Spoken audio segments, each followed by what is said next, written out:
Hollandaise, often ruined, hard to make. These aren't words that come into my vocabulary when it comes to making this simple, delicious sauce. You get a couple of key things right and you will make this perfectly every single time. Hollandaise, let's get it.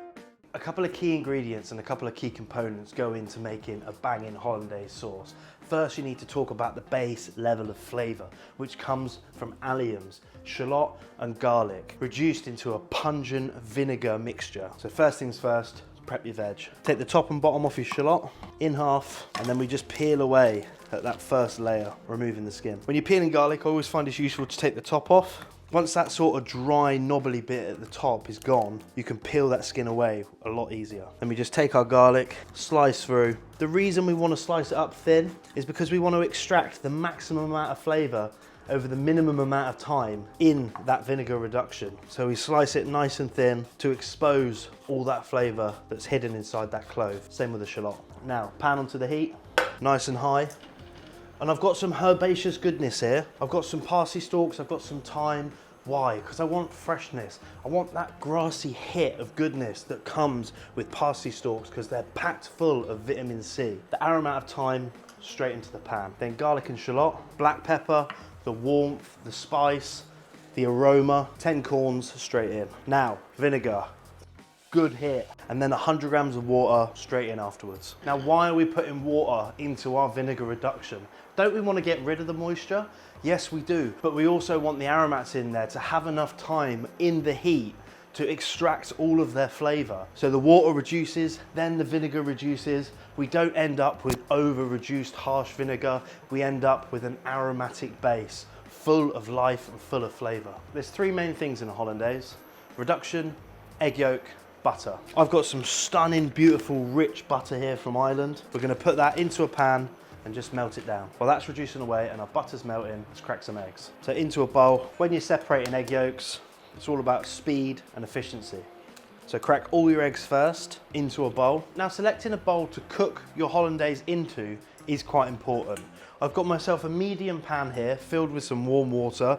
I'm going to put my bowl over the top and make sure a good percentage, maybe a third of that bowl is sunken into that pot to allow that steam to heat up that bowl and to cook the egg white beautiful and gently and evenly across the base of the bowl. My reduction is done. The shallots, the garlic have given their flavour. You can see the liquid left from that beautiful vinegar still infusing and extracting all of those flavours. Stick that to one side and we're getting our yolks out. I put my hand into my bowl and I pick up the yolk. I open my fingers slightly and let the white run between them. Then I close my fingers, pull the yolk onto my other hand, and that's it extracted. I see people using bottles. I see people using the eggshells. If you're trying to keep an egg yolk whole, why are you going to attack it with a sharp shell?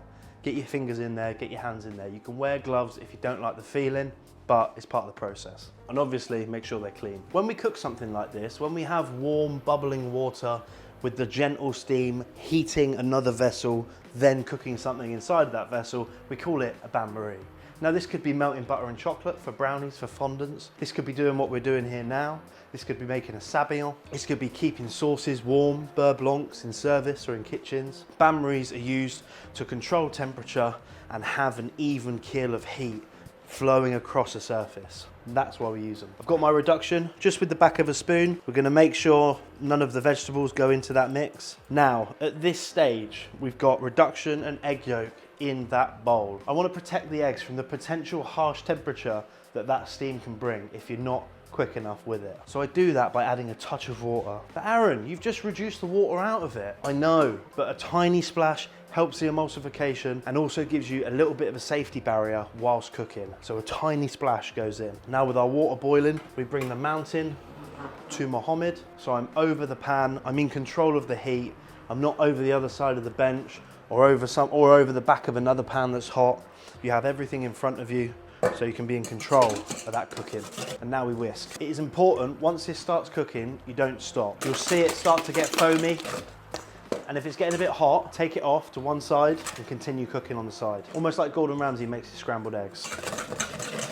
On, off, on, off. Continuing to whisk. And if you start to see it go a little bit lumpy at the bottom, take it off the heat and whisk like your life depends on it. There's a common mistake when making hollandaise to stop before you get to a stage where it looks like custard. When it's foamy, it's done. It's not. You need to properly cook the egg yolk in order to bind and hold that emulsification properly. It's done. Our butter is melted. Our egg yolks are cooked. How do we know that? Because when we lift the egg yolk up and dribble it back down on top of the rest, it stays in a ribbon.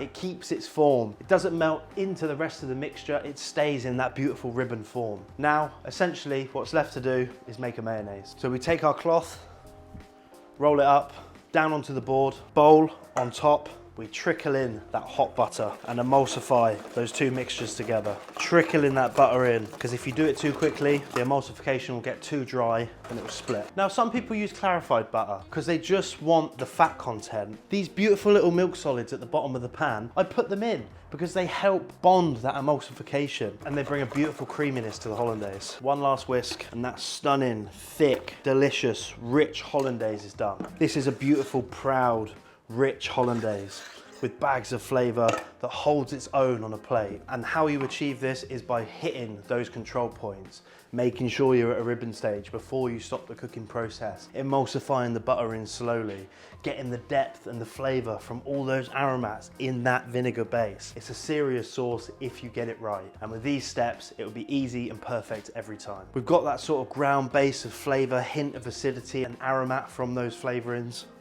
Now we're hitting it with salt, fresh lemon, and a good pinch of black pepper. And that's it, finished. Perfectly homogenized, perfectly emulsified, beautiful flavor. This can sit on the side now, room temperature, for about an hour and a half. You can reheat it slightly because the emulsification is properly done. It's not gonna harden and then split when you reheat it. You can keep it in a bowl with cling film just on the table for your guests to help themselves. Put tarragon in it, you've got a béarnaise. Without, it's still amazing with a variety of different dishes. Bit of roasted salmon, some charred broccoli, beautiful bit of hollandaise over the top. With steak and chips, it's a match made in heaven. On your classic eggs royale, on your classic eggs benedict, this hollandaise is the difference that will make your breakfast, dinner or lunch sing. All that's left to do now is pour that out into a stunning bowl, get a spoon in there and dish that up to all your mates and loved ones. A beautiful light hollandaise, packed full of flavour, properly emulsified and perfect for all your cooking. That's my 101 of a perfect hollandaise. And thank you all.